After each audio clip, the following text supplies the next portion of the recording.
আমরা বাংলাদেশে ঐক্য চাই, কি চাই? চাই না? আপনার ঐক্যটা কি ফর্মুলায় হবে এটা আমরা বুঝি না। এটা আমরা বুঝি? দেখেন, খুব লক্ষ্য করে দেখেন, আমি যদি এখানে আমি আপনাদের কয় নাম্বার আসন? 6। বলেন নাউজুবিল্লাহ, নাউজুবিল্লাহ, নাউজুবিল্লাহ। এই আসনে আমি মনে করেন দাঁড়াইলাম, যে লোকগুলো আছেন এর 10 ভাগের 1 ভাগও কি আমাকে ভোট দিবেন? সত্যটা বলেন। না, দিবেন না, এটা আমি জানি। কথা তো শুনবেন ভাই। 10 ভাগের 1 ভাগ লোক ভোট দিবেন না, এটি আমাদের দেশে অনেক বক্তা পীর বুঝে না, মনে করে যা আছে মাঠে সব আমার। এখানে আপনারা বিভিন্ন দলের লোক আছেন, সব এক হয়েছেন কেন? দ্বীনের স্বার্থ আছে। ঐক্যের ফর্মুলা হচ্ছে দ্বীনের স্বার্থে এক হইতে হবে। 3টা স্বার্থে আমরা এক হয়ে যাব। কয়টা? ইসলামের সুমহান স্বার্থ রক্ষায় আমরা ঐক্যবদ্ধ হয়ে যাব। মুসলমানদের মৌলিক দাবিগুলো আদায় আমরা এক হয়ে যাব। আমাদের মৌলিক দাবিগুলো আদায় হয়? দেশ স্বাধীনের আগ থেকে এ দেশের মুসলমান দাবি করতেছে কাদিয়ানীদেরকে অমুসলিম ঘোষণা করা হোক। কোন সরকার শুনছে? কারণ আপনারা এক হইতে পারেন নাই। যুগের পর যুগ এ দেশের আলেমরা দাবি করতেছে মুরতাদের শাস্তি মৃত্যুদণ্ড চাই। কি চাই? কেউ এই আইন মানছে? কারণ আমরা এক হইতে পারি নাই। পারছি? পারি নাই। আমাদের ট্যাক্সের টাকায় সরকারের মন্ত্রী এমপিদের পেট্রোল চলে, আমাদের ভ্যাটের টাকায় আমলা কামলা মন্ত্রী মিনিস্টার এমনকি ডক্টর ইউনূসের বেতনটা আমরা দেই। কিন্তু আমরাই দিনের স্বার্থে মাঠে নামবো, আমাদের টাকায় কিনা ট্যাক্স ও ভ্যাটের টাকার গুলি আমাদের বুকে নিক্ষেপ করা হয়। এটাই সবচেয়ে দুঃখ, এই জাতির জন্য সবচেয়ে কলঙ্কিত একটি বিষয়। আমরা এক হলে কেউ আমাদের দাবায় রাখতে পারবে না, ঠিক কিনা? 3 নাম্বার, আমাদের এক হইতে হবে দেশের স্বাধীনতার প্রশ্নে। কি হইতে হবে? এক হইতে হবে। তাহলে ইসলামের সুমহান স্বার্থ রক্ষায়, মুসলমানদের মৌলিক দাবি আদায়ে, মুসলমানদের মৌলিক যত দাবি আছে সবগুলো আদায়ে, বিশেষ করে কুখ্যাত কাফেরদের অমুসলিম ঘোষণার দাবিতে এবং বাংলাদেশের স্বাধীনতা রক্ষায় আমরা এক হয়ে যাব। আল্লাহ আমাদের কবুল করুন। মেম্বার হতে কষ্ট আছে, চেয়ারম্যান হতে কষ্ট, এমপি হতে আরো কষ্ট। এখন তো নমিনেশনে পেলেও 10 কোটির কমে কেউ নির্বাচন করতে সাহস করে না, ঠিক না? কিন্তু আল্লাহর ওলি হওয়া খুব সহজ, মেহনত বেশি, ঠিক না? ওলি হওয়া সহজ কিন্তু মেহনত। আল্লামা ইবনু কাসির লেখেন, মান কানা মুমিনান তাকিয়া কানা লিল্লাহি ওয়ালিয়া। মুহাম্মদ সাল্লাল্লাহু আলাইহি সাল্লামের প্রত্যেক সেই উম্মত যার ঈমান আছে আর হৃদয়ে আল্লাহর ভয় আছে, সে লোকটাই আল্লাহর ওলি হয়ে গেছে। কটা জিনিস লাগবে? 2টা জিনিস, ঈমান এবং তাকওয়া। এখন এই তাকওয়াবান মানুষগুলো কিরকম হবে, তাদের চরিত্র কি, বৈশিষ্ট্য কি, ঈমান কিরকম, আখলাক কি, স্বভাব কি, এগুলো আল্লাহ আবার 2 আয়াতের মধ্যে উল্লেখ করছেন, 16 এবং 17 সূরা আলে ইমরান। আল্লাহ রাব্বুল আলামিন বলেন, আল্লাযীনা ইয়াকুলুনা রাব্বানা ইন্নানা আমান্না ফাগফির লানা যুনুবানা ওয়া কিনা আযাবান নার। যারা প্রকৃত মুমিন, বিশ্বাসী, ঈমানদার, তারা আল্লাহর কাছে বলে, হে আমাদের আল্লাহ, হে আমাদের রব, আমরা ঈমান এনেছি, তুমি আমাদের জিন্দেগীর গুনাহগুলো মাফ করে দাও আর আমাদেরকে জাহান্নামের আগুন থেকে বাঁচাও। সুবহানাল্লাহ বলবেন না? আমাদের গুনাহ মাফ করো আর জাহান্নাম থেকে বাঁচাও। সুবহানাল্লাহ। এই লোকগুলোর বৈশিষ্ট্য কি?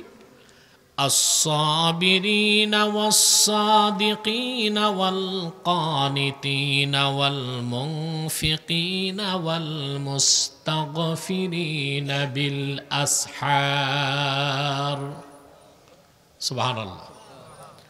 যারা ধৈর্যশীল, যারা সত্যবাদী, যারা তাদের রবের ইবাদতে প্রচণ্ড বিনয়ী, যারা আল্লাহর খুশির জন্য খরচ করে, আর যারা শেষ রাতে আত্মসমর্পণ করে আল্লাহর কাছে ক্ষমা চায়, কান্নাকাটি করে, বলেন সুবহানাল্লাহ। সব মোবাইল বন্ধ, আনিস মোবাইল বন্ধ করে দাও, সব বন্ধ করেন, মোবাইল ভিডিও করেন কিন্তু মোবাইল চালাবেন না কেউ। কিছু লোক গেটে দাঁড়ায় আছে, ওখানে বিছানা দেন, আর দাঁড়িয়ে থাকলেও কথা বলা যাবে না, এটা মাহফিল, আদব রক্ষা করতে হবে। আদব রক্ষা করবেন, কথা বলেন। নেক নিয়ত করে বসছেন না? নিয়ত ঠিক আছে? আমরা কিছুক্ষণ পর মুনাজাত করে গুনাহ মাফ করে বাড়ি যাব। সবাই নিয়ত করতে পারি? আমরা নিয়ত করছি কিছুক্ষণ পরে আজকের মুনাজাত করে গুনাহ মাফ করে নিষ্পাপ বেহেশতি আল্লাহওয়ালা হয়ে বাড়ি যেতে চাই। কারা কারা হাত তুলে আল্লাহ তাআলাকে দেখা? হাত লম্বা করেন। আল্লাহ কবুল করুন, আল্লাহ মঞ্জুর করুন। তাহলে বন্ধুগণ, এই যে আল্লাহ তার পেয়ারা বান্দাদের কথা বললেন, ঠিক না? এরাই তো আল্লাহর ওলি, সুবহানাল্লাহ। তো এই বৈশিষ্ট্য গুণগুলো অর্জন করে আমরাও কি আল্লাহর ওলি হতে পারি? কথা বলে না। আল্লাহর ওলি, আল্লাহর প্রিয় পাত্র, সুবহানাল্লাহ। তাদের জন্যই দুনিয়ায় সম্মান, আখেরাতে জান্নাত। দুনিয়াতে তাদের কোনো চিন্তা নাই, ভয় নাই, কিচ্ছু নাই, টেনশন নাই। আল্লাহ এটাও বলে দিয়েছেন, আলা ইন্না আউলিয়া আল্লাহি লা খাউফুন আলাইহিম ওয়া লা হুম ইয়াহজানুন। সাবধান জেনে রেখো, নিশ্চয়ই যারা আল্লাহর ওয়ালি তাদের কোনো ভয় নাই, তাদের কোনো চিন্তা নাই। ভয়ও নাই, চিন্তাও নাই। যে যত বড় কাফের তার তত বেশি ভয়, যে যত বড় মমিন সে তত নির্ভয়। কারণ মমিন তো আল্লাহ ছাড়া কাউকে ভয় পায় না। আর যে আল্লাহকে ভয় পায় না, ও সব কিছু ভয় পায়। সাপ, বাঘ, বিচ্ছু, তেলাপোকাও ভয় পায়, ব্যাং দেখলেও লাভ দেয়, ঠিক কিনা? যে আল্লাহকে ভয় পায় ও আর কোনো কিছুকে ভয় পায় না। আর আল্লাহকে যে ভয় পায় না, সে সব কিছু ভয় পায়। সে কাপুরুষ হয়, তার বুকে সাহস থাকে না, সে চিন্তিত হয়, সে ভীত হয়, সে কাপুরুষ হয়, সত্য বলার সাহস তার থাকে না, সত্যের পক্ষে অবস্থান নেওয়ার সাহসও তার হয় না। তাহলে আল্লাহর প্রিয় বান্দা যারা, তাদের কথা আল্লাহ বলেন, আল্লাযীনা ইয়াকুলুনা রাব্বানা ইন্নানা আমান্না ফাগফির লানা যুনুবানা ওয়া কিনা আযাবান নার। যারা প্রকৃত ঈমানদার, আল্লাহর পরিচয় যারা পেয়েছে, আল্লাহর আজমতের কথা, জালালাতের কথা, আজমতের কথা যাদের হৃদয়ে আছে, পরিপূর্ণ ঈমানদার, তারা আল্লাহকে ডেকে বলে, হে আমাদের রব, আমরা ঈমান এনেছি, আমাদের গুনাহগুলো মাফ করে দাও, জাহান্নামের আগুন থেকে বাঁচাও। আপনারা কি কবরস্থানে আছেন?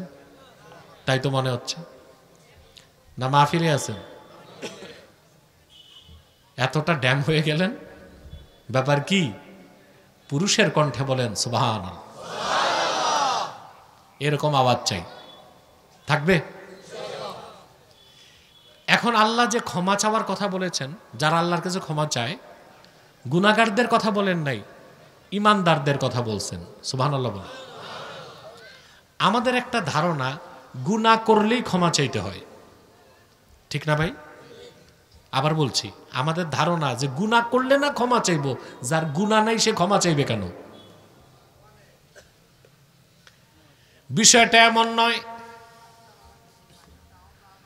বিষয়টা এমন নয়। মনোযোগ দিয়ে শোনেন, কাফেরের ক্ষমা মুমিনের ক্ষমা এক নয়, মুমিনদের ক্ষমা আবরারদের ক্ষমা এক নয়, আবরারদের ক্ষমা মুকাররাবুনদের ক্ষমা এক নয়, মুকাররাবুনদের ক্ষমা আর পূর্বের নবীদের ক্ষমা এক নয়, আর পূর্বের নবীদের ক্ষমা আর ১৫০০ বছর আগে আমার নূর নবী আল্লাহর কাছে ক্ষমা চাইতেন, সেটা এক বিষয় নয়। গুনাহ করলেও ক্ষমা চাইতে হবে, আবার গুনাহ নাই, ঈমান যত বাড়বে তত বেশি ক্ষমা চাইতে হবে। সুবহানাল্লাহ। ঈমান যত বাড়বে তত বেশি ক্ষমা চাইতে হবে। তার মানে হচ্ছে যার ঈমান যত বেশি বাড়বে, আল্লাহর মারিফত যত বেশি বান্দার অন্তরে আসবে, আল্লাহর পরিচয় যত বেশি পাবে, তত বেশি বান্দা আল্লাহর কাছে ক্ষমা চেয়ে আত্মসমর্পণ করবে। কারণ বান্দা যত ক্ষমা চায় আল্লাহ তত খুশি হন। ক্ষমা চাইলে আল্লাহ গুনাহ মাফ করেন, দরজা বাড়ায় দেন, পছন্দ করেন, কাছে টেনে নেন। সুবহানাল্লাহ। আমি একটা দৃষ্টান্ত দিচ্ছি আপনাদেরকে। আদম আলাইহিস সালাম আল্লাহর একটা হুকুম মানতে পারেন নাই, ঠিক না ভাই? কথা বলেন। এই স্পিকার দুইটা চলে কই? চলে কই? আওয়াজ কই স্পিকারের? আদম আলাইহিস সালাম আল্লাহর কয়টা হুকুম লঙ্ঘন করছেন? আর ইবলিস সেও আল্লাহর কয়টা হুকুম লঙ্ঘন করছে? দুজনই একটা একটা হুকুম অমান্য করছে। আদম আলাইহিস সালাম ভুল করলেন, ধরলেন ক্ষমার পথ। আদমকে আল্লাহ মাফ করে খলিফাতুল্লাহ বানায় দিলেন। আর পাপিষ্ঠ ইবলিস ভুল করার পর ক্ষমার পথ ধরে নাই, অহংকারের পথ ধরেছে। তার উপর আল্লাহ লানতের তখতা ওয়াজিব হয়ে গেছে। ক্ষমা চাইলে আল্লাহ খুশি হন। ক্ষমা চাওয়া আদমের উত্তরসূরিদের কাজ, আর ভুল করার পর ক্ষমা না চাওয়া ইবলিসের উত্তরসূরিদের কাজ। আমাদের দেশে আছে বহুত বক্তা, বড় বড় ভুল করে কয় মাথা ঠিক নাই। তো মাথা ঠিক নাই মঞ্চে কেন? ওটা তো পাগলা গারদে থাকবে। ঠিকটা কি বুঝে কইলেন? ঠিক যার মাথা খারাপ এ থাকবে কই? এরে মঞ্চে দিলে তুই মান নষ্ট করবে। আদম আলাইহিস সালাম একটাই হুকুম মানতে পারে নাই। আল্লাহ রাব্বুল আলামিন আদমকে ডেকে বললেন, وَقُلْنَا يَا آدَمُ اسْكُنْ أَنْتَ وَزَوْجُكَ الْجَنَّةَ وَكُلَا مِنْهَا رَغَدًا حَيْثُ شِئْتُمَا وَلَا تَقْرَبَا هَذِهِ الشَّجَرَةَ فَتَكُونَا مِنَ الظَّالِمِينَ। আল্লাহ রাব্বুল আলামিন ডেকে বললেন, ওহে আদম, তুমিও তোমার স্ত্রী পরমানন্দে জান্নাতে বসবাস করো, যা খুশি তা বেশি বেশি খাও। সুবহানাল্লাহ। রাগাদান আই ওয়াসিআন, যত মন চায় খাও। বেশি খাওয়ার জায়গায় তো বেহেশত, কম খাওয়ার জায়গা? কথা বলে না। কম খাওয়ার জায়গা? আমরা উল্টা করি। বেহেশতে মানুষ খাবে, কোনো চিন্তা নাই, যা খাবে ঢেকুর দিবে, সব নাই। দুনিয়ায় বেশি খাবেন, প্রেসার হবে, অ্যাটাক হবে, স্ট্রোক হবে। কিন্তু আমরা দুনিয়ায় বেশি খাই, অবশ্য নিজের বাড়িতে না, দাওয়াত খেতে গেলে। দুপুরে বিয়ের দাওয়াত, সকালে নাস্তা করে না, সকালে মনে করে পোষাইতে হবে। কি করতে হবে? তারপর যে এমন খাওয়া খায় আয়োজকরা ভয় পায়। আমি গল্প শুনছি এক খাদক, খাদক বুঝেন? এজমর খাদক গেছে বিয়ে বাড়িতে, তো বন্ধু জিজ্ঞেস করছে কেমন চালাইলা? তো সে বলতেছে বেশি না, 8টা রোস্ট, 12টা ব্রোস্ট, 6 প্লেট পোলাও, 3 প্লেট জর্দা, 12 গ্লাস বোরহানি, 16টা কাবাব। আজকে শরীরটা ভালো না, চলে নেই। এই অসুস্থ দেহে এই অবস্থা, ভালো থাকলেও কি চালান চালাইতো।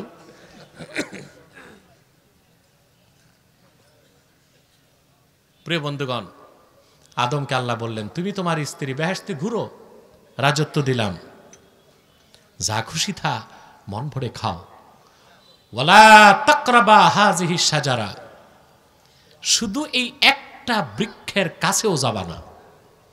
এই একটাই হুকুম না? শয়তানের প্ররোচনায় হযরতে আদম তিনি গন্ধম খেলেন, সেই জন্য আবার আমরা হযরত আদমকে পাপী বলতে পারবো না, দোষীও বলতে, কারণ তিনি নবী ছিলেন। নবীদের ভুল ধরা যায় না, নবীগণ নিষ্পাপ ছিলেন। সুবহানাল্লাহ। এই আকীদা অবিশ্বাস করলে ঈমান থাকবে?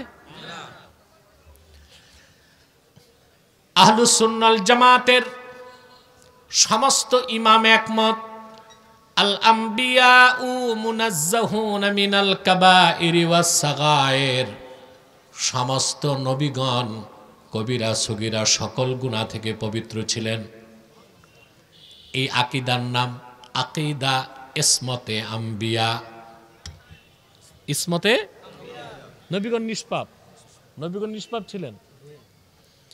এটা যে অস্বীকার করবে সে মুসলমানের কাতারে থাকতে পারবে না। কথাটা আমার না, ফখরুদ্দিন রাজি বলছেন, ইমাম রাজি। মান আনকারা ইসমাতাল আম্বিয়া ফাকাআন্নামা আনকারা রিসালাতা জামিল আম্বিয়া। নবীগণ নিষ্পাপ এই কথা যে মানল না, সেজন্য লক্ষাধিক নবীর নবুয়তকে অস্বীকার করল। আওয়াজ করে বলেন নাউজুবিল্লাহ। পিছনে কি হইছে? কেন ওখানে কি হচ্ছে?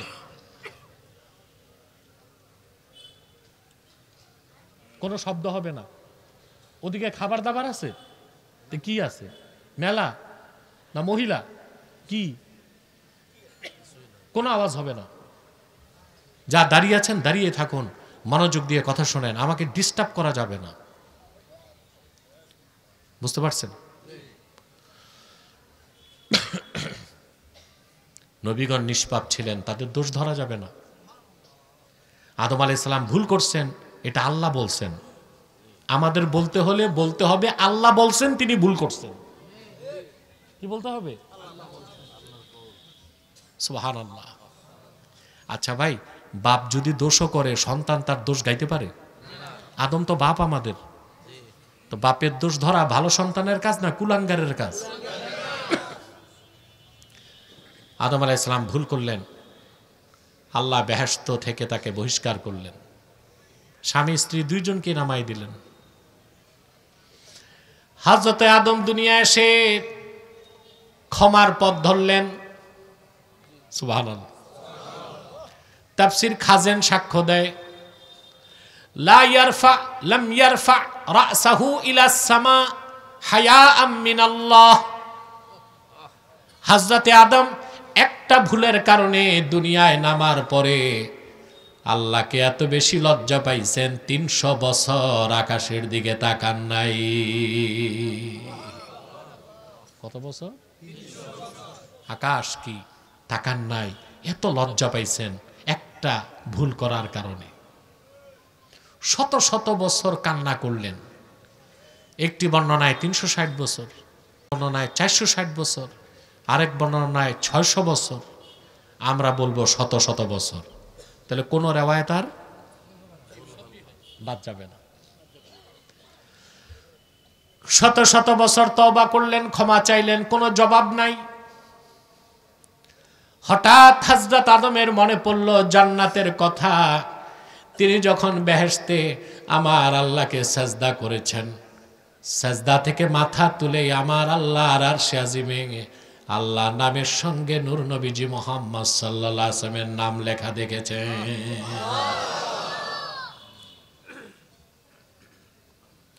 এই ব্যাপারে রাওয়ায়াত আসছে, সহি রাওয়ায়াত অনেক, 5টা বিশুদ্ধ সনদে হাদিস পাওয়া যায়। কয়টা? তো যে কোনো বিষয়ে একটা সহি হাদিস যথেষ্ট কি না? আরে কথা কও, যথেষ্ট?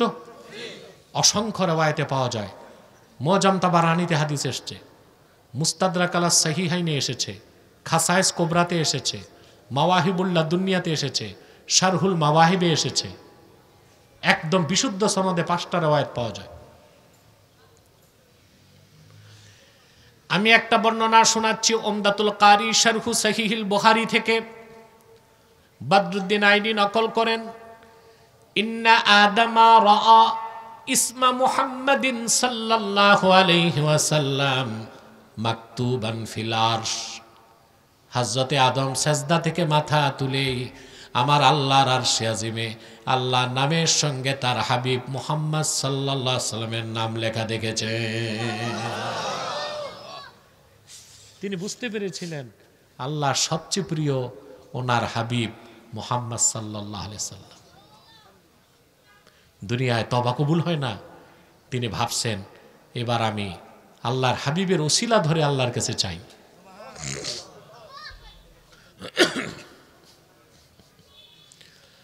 হযরতে আদম আলাইহিস সালাম হাত তুলে আল্লাহর কাছে চাইলেন, রব্বুল আলামিন আমি অন্যায় করেছি, গুনাহ করেছি, ক্ষমা চাই। তোমার আখিরি নবী মুহাম্মদ সাল্লাল্লাহু আলাইহি সাল্লামের ওসিলায় আমাকে মাফ করে দাও। শত শত বছর জবাব আসে না, এবার জবাব চলে আসলো। আল্লাহ ডেকে বললেন, ইয়া আদম কাইফা আরাফতা মুহাম্মাদা সাল্লাল্লাহু আলাইহি ওয়াসাল্লাম। ওরে আদম, আমার হাবিব মুহাম্মদ সাল্লাল্লাহু আলাইহি ওয়াসাল্লামকে কেমন করে চিনতে পেরেছো? এখনো তো দুনিয়ায় পাঠাই নাই। তিনি বললেন, রব্বুল আলামিন, যখন আমি দেখেছি আরশে আজিমে সাজদা থেকে মাথা তুলেছি জান্নাতে, তোমার আরশে আজিমে দেখেছি তোমার নামের সঙ্গে তোমার হাবিবের নাম লেখা আছে।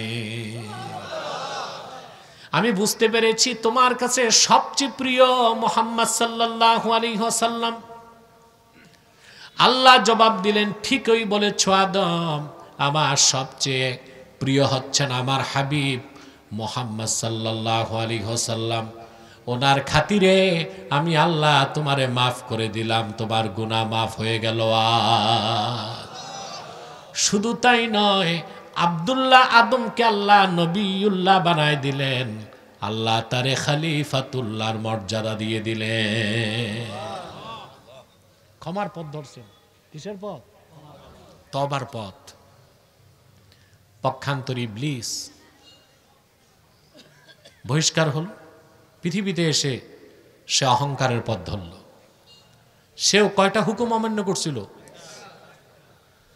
আল্লাহ তাআলা নির্দেশ করেছিলেন, উসজুদু লি আদামা ফাসাজাদু ইল্লা ইবলিস আবা ওয়াস্তাকবারা ওয়া কানা মিনাল কাফিরিন। আল্লাহ ডেকে বলেছিলেন, তোমরা আদমকে সাজদা করো। সবাই করলো, শুধু করল না ইবলিস। শুধু করল না? কথা বুঝতেছেন? ইবলিস একটা যুক্তি দেখাইছিল যে আল্লাহ, আমি তো আনা খায়রুম মিনহু খালাকতানি মিন নারি ওয়া খালাকতাহু মিন তিন। আল্লাহ, তুমি আমারে বানাইছো আগুন দিয়া, আদমরে বানাইছো মাটি দিয়া, তো মাটির চেয়ে তো আগুনের দাম বেশি, তা আমি উত্তম হয়ে অধমকে সাজদা কেন করব? যুক্তি দিস। আমাদের দেশে অনেক নির্বোধ মৌলবী আছে যারা বলে যে মাটির চেয়ে, নূরের চেয়ে মাটির দাম বেশি। যুক্তি দেয়, নূরের ফেরেশতা মাটির আদমকে সাজদা করছে। আসল কথাটা তারা জানে না। মাটি দিয়া বানানোর কারণে আদমের দাম বাড়ে নাই। মাটি দিয়ে আল্লাহ শুধু মানুষ বানাইছেন না পশু পাখিও বানাইছেন? কথা বলে না। এখন কোন পাগল বলবে যে ফেরেশতার চেয়ে পশু পাখির দাম বেশি? তা আদম কি মাটি দিয়া বানানোর কারণে দাম বাড়ছে না অন্য কারণ ছিল? দুইটা বর্ণনা পাওয়া যায়। একটি বর্ণনায় ফেরেশতারা মাটি দিয়া বানাবার কারণে আদমকে সাজদা করে নাই, আদম ছিল তাদের কেবলা, আদমের কপালে ছিল নূরে মুহাম্মাদি। নূরের ফেরেশতারা আরো বড় নূরকে সাজদা করেছে, আদম ছিল কেবলা। কিংবা ফেরেশতারা আদমকে যে সাজদা করেছিল সেটা ছিল সাজদাতুত তাহিয়া, মাটি দিয়া বানাবার কারণে সাজদা করে নাই। আদমকে আল্লাহ ইলম দান করেছিলেন, এলেমটাও নূর। নূরের ফেরেশতারা নূরকেই তাজিম করেছে, মাটিকে তাজিম করে নাই। ঠিক না? বুঝতে হবে, আল্লাহ বুঝ দেখ। বলেন আল্লাহ আমিন। এরা দাঁড়ায় আছে কেন? বিছনা নাই তো, পর্যাপ্ত বিছনা আনলেই তো হতো। এমনি মাঠ ছোট, এরপরে পার্টিশন, এরপরে আবার একটা মাঠ, এভাবে কি মানুষ ওখানে বসবে নাকি? না, চাপলে তো কষ্ট হবে, একজনের অক্সিজেন আরেকজনের কানে লাগবে, দরকার নাই। ওখানে বিছানা থাকলে বসু। সম্মানিত সুধী, কথা শুনতেছেন? ইবলিস অহংকার করলো, ক্ষমা চাইল না। আল্লাহ থেকে অপশন দিছিলেন তওবার, সে বলছে না, আমি আখেরাতে শাস্তি চাই, দুনিয়াতে আমার হায়াতটা লম্বা করে দাও। আল্লাহ তার কথা মঞ্জুর করছেন, কিন্তু সে তওবার পথ ধরল না। আবা ওয়াস্তাকবার, অস্বীকার করলো, অহংকার করলো। ওয়া কানা মিনাল কাফিরিন, কাফেরদের দলভুক্ত হয়ে গেল সে। তাহলে কি এই কথা বোঝা যায় ভুল করার পর ক্ষমা চাওয়া আদমের উত্তরসূরিদের কাজ, আর ভুল করার পর অহংকার করে ক্ষমা না চাওয়া ইবলিসের উত্তরসূরিদের কাজ। ভুল তো ভুল, ভুলটা তো স্বীকার করতে হবে। যে পর্যায়ের ভুল ওই পর্যায়ের তওবা। প্রকাশ্যে কুফর করলে প্রকাশ্যে তওবা। এখন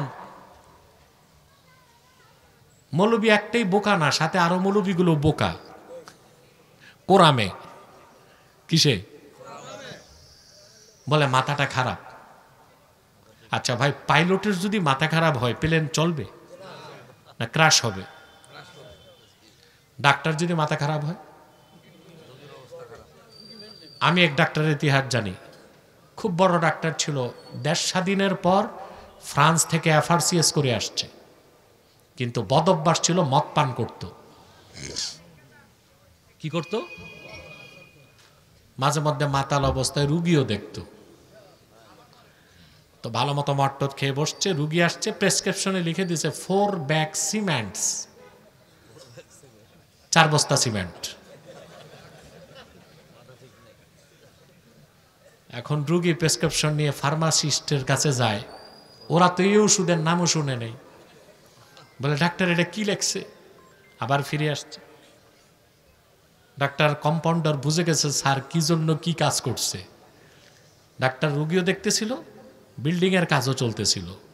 তো মিস্ত্রিকে লিখবে যে এটা রুগীরই লিখে দিছে 4 বস্তা সিমেন্ট। পাইলট যদি পাগল হয় প্লেন ক্রাশ হবে, ডাক্তার যদি মাতাল হয় রুগী মারা যাবে, বক্তা যদি পাগল হয় শ্রোতা কাফের হয়ে যাবে। কথা বলেন, কারণ আপনারা তো ঠিকটা আগে বলেন, কি যে ঠিক তাও জানেন না। কথা বলেন। তাহলে ভাইরা আমরা কি সবক নিব? কি এখন সবক এটা, যার ঈমান যত বাড়বে আল্লাহর কাছে সে তত বেশি ক্ষমা চাইবে। এমন কোন গুনাহ নাই যার ক্ষমা নাই। নিরাশ হবেন না। নামাজ পড়েন নাই, রোজা রাখেন নাই, জানা ব্যভিচার করেছেন, অন্যায় করেছেন, মুহাম্মদ সাল্লাল্লাহু আলাইহি সাল্লামের উম্মতের জন্য কিয়ামতের 160 বছর আগ পর্যন্ত তওবার দরজা খোলা থাকবে। কোনো গুনাহ নাই যেটার ক্ষমা নাই। আপনাকে আল্লাহর কাছে আত্মসমর্পণ করতে হবে। সুবহানাল্লাহ। আত্মসমর্পণ করে মাপ চাইতে হবে। আপনার গুনাহ যত বড় হোক, পরিমাপ যত বেশি হোক। আমি একটা হাদিস শোনাচ্ছি যুবক বন্ধুরা, হাদিসটা মনে রেখো, সুনান তিরমিজির হাদিস, হাদিসে কুদসি।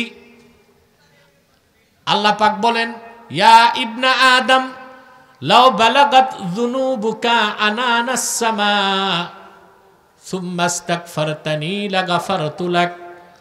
ওরে আদম সন্তান, তোমার গুনাহ জমে জমে যদি আকাশের মেঘমালা পর্যন্ত পৌঁছে যায়, তথাপিও তুমি যদি আমার কাছে আত্মসমর্পণ করে ক্ষমা চাও, আমি আল্লাহ তোমার জিন্দেগীর সব গুনাহ মাফ করে দিব। ওয়াদা কার? আল্লাহর হাবিবের উম্মতের কাছে আল্লাহ এই ওয়াদা করছেন। কিন্তু সঠিক তওবা হতে হবে, ক্ষমা চাওয়ার মতো চাইতে হবে। আপনারা কি যে তওবা করেন আমি জানি। সারা বছর নামাজ নেই, রোজা নেই, চুরি চামারি সুদ ঘুষ, শবে বরাতের দিন হালুয়া রুটি খেয়ে মসজিদে ঢুকে, ঠিক সারা রাত নামাজ পড়ে, তওবা করে, সারা রাত জাগে, আর মোমবাতি নিয়ে কবরস্থান কবরস্থান দৌড়ায়।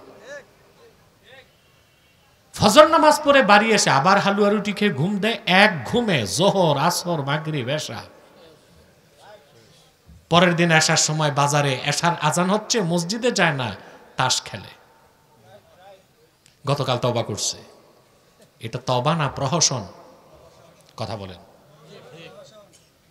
তিনটা শর্ত যদি আপনি পুরা করেন তওবায়, আপনাকে আল্লাহ শিশুর মতো নিষ্পাপ বানায় দিবেন। কয়টা শর্ত বলবো? মনে রাখবেন। প্রথম শর্ত হচ্ছে আইয়ুকলি আনিল মাসিয়াহ। যে গুনাহ বান্দা করবে, তওবা করার আগে গুনাহ ছাড়তে হবে। সুদ খাবেন, তওবা করবেন, তওবা হবে না। ঘুষ খাবেন, তওবাও করবেন, তওবা হবে না। আরেকজনের ক্ষেত খামার দখল করে বসে আছেন, আর চোখের পানি দিয়া দাড়ি ভিজায় ফেলবেন, তওবা হবে না। তওবার প্রথম শর্তই হচ্ছে যে গুনায় লিপ্ত আছেন সেই গুনাহ আপনাকে ছাড়তে হবে। প্রথম। 2 নাম্বার হচ্ছে আইয়ানদিমালিল মাসিয়াহ। সে যে গুনাহ করছে বিগত কালে, এই জন্য আল্লাহর কাছে অনুশোচনা করবে। কি করবে? অনুশোচনার মানে কি গালে শুধু থাপ্পড় দিবেন? অনেকে তওবা করে এইভাবে। কথা বলেন। আপনারা কি ঘুমাচ্ছেন না শুনতেছেন? একদম জিম মারছেন কেন? মানুষ খুব বেশি বুঝলে চুপ থাকে, আবার একদম না বুঝলেও চুপ থাকে। আপনারা কোন পজিশনে? বেশি বুঝতেছেন না, মোটামুটি বুঝলেই হবে। আমাকে তো সজাগ রাখতে হবে। কথা বলেন। ঘুমাচ্ছেন না তো? টেস্ট করি। কে কে ঘুমান? হাত উঠান।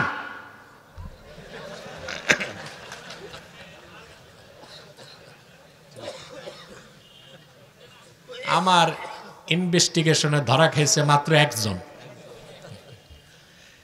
প্রিয় বন্ধুগণ, আমি এত রাতে বক্তব্য রাখি না। একে তো রাতে গ্রামে যাই না, প্রত্যন্ত অঞ্চলে যাই না, দিনে করি। এটা হচ্ছে ইসালে সব মাহফিল, এই জন্য আমি রাতে আসছি। আবার কালেকশনের কারণে আমাকে প্রায় তো 40-30 মিনিট বসতে হয়েছে, ঠিক না? অথচ কালকে আমার দিনে প্রোগ্রাম কিশোরগঞ্জ, রাতেও প্রোগ্রাম আছে। কিন্তু আপনাদেরকে ছেড়েও যেতে পারতেছি না, কষ্ট পাবেন আপনারা। তারপরও আমি প্রয়োজনীয় কথা বলেই বিদায় নিব ইনশাআল্লাহ। প্রিয় বন্ধুগণ, 2 নম্বর শর্ত কি? প্রথম হচ্ছে তওবার আগে গুনাহ কি করতে হবে? 2 নম্বর হচ্ছে অনুশোচনা, মানে থাপ্পড় দিবেন গালে। অনুশোচনার মানে হচ্ছে বিগত কালে যে গুনাহ করেছেন তার জন্য অন্তরে অনুতপ্ত হবেন। ইমাম রাজি তাফসীর কবিরে ফাতালাক্কা আদমু মির রাব্বিহি কালিমাত, এই আয়াতের ব্যাখ্যায় লিখেন, অনুশোচনা বান্দার অন্তরে হলো কি হলো না কেমনে বোঝা যাবে? তিনি বলেছেন, শুকনা কাঠের মধ্যে আগুন লাগলে যেমন ধোঁয়া বের হয়, তওবাকারীর অন্তরে তওবার আগুন যখন লেগে যায়, তার চোখ থেকে অনবরত আল্লাহর ভয়তে পানি ঝরে। পানি যখন ঝরবে বুঝতে হবে অনুশোচনার আগুন লাগছে। সুবহানাল্লাহ। অনুশোচনার আগুনে চোখে যখন পানি আসে, এটার দাম কত জানেন? জমজমের পানির কত দাম? জমজমের পানি পান করলে বরকত হয়, রোগ বালাই চলে যায়, সুস্বাস্থ্য আল্লাহ দান করেন, গুনাহ মাফ হয় না। কিন্তু উম্মতে মুহাম্মাদির চোখের পানির ফোঁটা জমজমের পানির ফোঁটার চেয়ে লক্ষ গুণ বেশি দামি। একটি মাছির চোখের সমান পানিও যদি তওবার অনুশোচনার আগুনে জ্বলার কারণে চোখ থেকে বের হয়, গণ্ডদেশ প্রবাহিত হবার সঙ্গে সঙ্গেই বিগত দিনের গুনাহ আল্লাহ মাফ করে দিবেন। আল্লাহু আকবার। আপনার সবচেয়ে বড় সৌভাগ্য, আপনি আল্লাহর হাবিবের উম্মত। চিন্তা নাই, তওবার দরজা খোলা আছে। কিন্তু তওবা আপনাকে করতে হবে শর্ত রক্ষা করে। কি করে? কয়টা শর্ত বললাম? 3টা। বলছি কয়টা?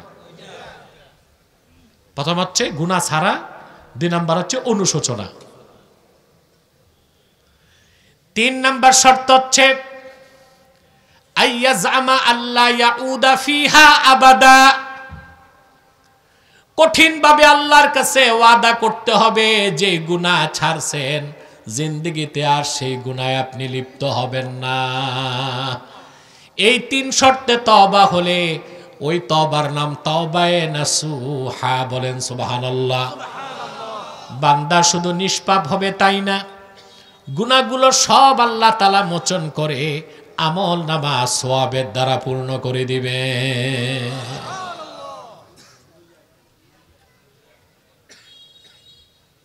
নিয়ে আসো। আবার পিছনে আওয়াজ কেন? তোমরা 2-4 জন যুবক যাও, একটু পরিবেশটা ঠিক করে আসো, যাও, আওয়াজ না করে নিঃশব্দে। না, মাঠ থেকে কেউ উঠবে না, মাঠ থেকে উঠতে হবে না, বসো। প্রিয় বন্ধুগণ, কয়টা শর্ত শুনলেন? এই 3 শর্ত পুরা করবেন? আমি বলি, আপনি গণনা করেন। গুনাহ ছাড়া, অনুশোচনা, আর কখনো করব না, বাস 3 শর্ত পূরণ করে তওবা করছেন, আল্লাহ গুনাহ মাফ করবেন, সওয়াব দিয়ে আমলনামা ভরে দিবেন। আল্লাহ রাব্বুল আলামিন বলেন, ইল্লা মান তাবা ওয়া আমানা ওয়া আমিলা আমালান সালিহান ফাউলাইকা ইউবাদদিলুল্লাহু সাইয়্যাতিহিম হাসানাত ওয়া কানাল্লাহু গফুরার রহিমা। আর যারা তওবা করলো, ঈমান আনলো, নেক আমল করলো, আল্লাহ তাদের জীবনের গুনাহগুলোকে সওয়াবের দ্বারা বদল করে দিবে। কয় শর্ত? প্রথম হচ্ছে গুনাহ ছাড়া, 2 অনুশোচনা, 3 আর কখনো করব, তওবা হয়ে যাবে, আল্লাহ ক্ষমা করে দিবেন। একটা জটিল বিষয় আছে, বলবো? কথা বলে না, কান পেতে শুনতে হবে। এটা হচ্ছে যদি আপনি গুনাহ করে পাহাড় বানায় ফেলেন, আল্লাহর হক নষ্ট করেন। কিন্তু আপনি যদি বান্দার হক নষ্ট করেন, তাহলে 3 শর্তে হবে না, চতুর্থ আরেকটা শর্ত আছে। আরেকটা কি আছে? এইটা কঠিন কাজ। বান্দার হক বুঝেন? হাক্কুল ইবাদ। যে গুনাহের দ্বারা বান্দার হক নষ্ট হয়। সুদ খেলে কার হক নষ্ট হয়? জোরে বলতে হবে। লজ্জা পেলেন বলতে? সুদ খেলে কার হক নষ্ট হয়? সুদ দেশে বাড়ছে না কমছে? শুধু বাড়ে নাই, বহুত বেড়ে গেছে। এখন আর মৌলবী সাহেবরা সুদের বিরুদ্ধে ওয়াজও করে না, বুঝেন না? আগে খুব সুদের বিরুদ্ধে কথা বলতো, এখন আর সুদের বিরুদ্ধে ওয়াজ নাই, কারণ ওনারা সুদখোরের মুরিদ হয়ে গেছে। এইটা কেমন ধান্দাবাজি যে কখনো সুদের বিরুদ্ধে ওয়াজ, কখনো সুদের বিরুদ্ধে ওয়াজ থাকবে না, এটা কি হয় না? সব সময় সুদের বিরুদ্ধে থাকবো আমরা, থাকবো না? সুদ খেলে কার হক নষ্ট হয়? কত বড় হক নষ্ট হয় চিন্তা করতে পারবেন? ঘুষ খেলে কার হক নষ্ট হয়? পাল্লায় ওজনে কম দিলে, আরেকজনের জমিন বিক্রি করে ফেললে। এখন আপনি এইভাবে বান্দার হক নষ্ট করছেন, রাজনীতি করছেন, গম চুরি করছেন, রিলিফের মাল চুরি করছেন, কালবাটের টাকা খাইছেন। এখন শেষকালে দাড়িগুলো পাকছে, তওবা করে পীরের মুরিদ হয়ে নাজাত পেয়ে যাবেন, এত সহজ? চতুর্থ শর্ত পূরণ করতে হবে। চতুর্থ শর্ত কিভাবে পূরণ করবেন? হানাফি ফোকাহাগণ লেখেন, যেভাবে যতটুক বান্দার হক আপনি নষ্ট করবেন, সবটুকুন হক আল্লাহর বান্দাদেরকে ফেরত দিতে হবে। যদি ফেরত দিতে না পারেন, দুইটা প্রশ্ন, সব কি করতে হবে? এখন মনে করেন আপনি একজন রাষ্ট্রের বড় কর্মকর্তা, সচিব মনে করেন। এখন আপনি তো ফাইল ঠেকায়া খাইছেন শুধু জীবনভর, কথা বলে না। এক একজন পূর্ণাঙ্গ সচিবের বেতন হয় বাংলাদেশে ৭৮,০০০ টাকার কিছু বেশি, আনুষঙ্গিক সব সুবিধা নিয়ে ১ লাখ টাকার কিছু বেশি। কিন্তু আমাদের দেশে সচিব যারা একবার হয়, তারা লালে লাল হয়ে যায়, ১,০০০ কোটি টাকার মালিক। বিগত জালেম সরকারের সময় এক সচিব ছিল, লন্ডনে সে 18টা বাড়ি কিনছে, অথচ তার বেতন ছিল ১ লক্ষ টাকার কিছু বেশি। কাঠটা চুরি করছে কতজনের?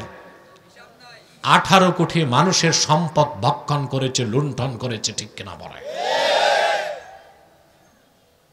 এ টাকা ফেরত আসছে? আশা রাখা যায় ফেরত আসবে? কথা বলে জি না।